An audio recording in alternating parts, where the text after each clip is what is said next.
So as Josh mentioned, we are a nonpartisan nonprofit, and the idea behind transparency is that everything gets put out in the open so people can make a decision for themselves.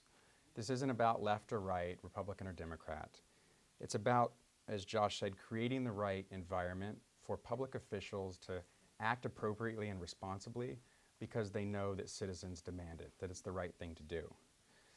Unfortunately, there are times when that doesn't happen, and it's important to mention today a fourth component of this project is to use litigation to ensure that the days of ignoring FOIA requests or deciding that you're not going to approve the access to a public record because no one's watching, those days have ended.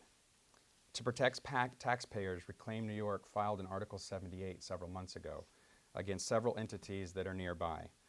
The town of Oyster Bay and the Manhasset Public School District took repeated and deliberate effort to block our FOIA request or deny us. Last week, the state Supreme Court in Nassau County rendered its judgment on that.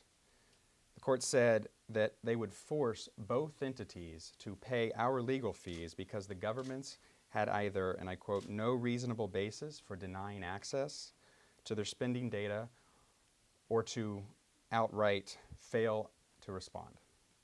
And that's a pretty stark statement. It shouldn't require New Yorkers to file a lawsuit, to spend thousands of dollars to see how their tax-paying dollars are being spent. It doesn't make sense. All taxpayer-funded entities and public officials need to know that this will no longer be tolerated. And as we continue to grow our citizen army, it's not just going to be Reclaim New York standing there saying enough is enough. It will be local citizens, it will be neighbors who are finally empowered to use our platform to demand transparency. Through Reclaim New York and our Transparency Project, we want to remind all elected officials and all public officials that transparency is not a hope, it is not an idea. Transparency is the law. So with that, thank you all, and we'd be happy to answer any questions.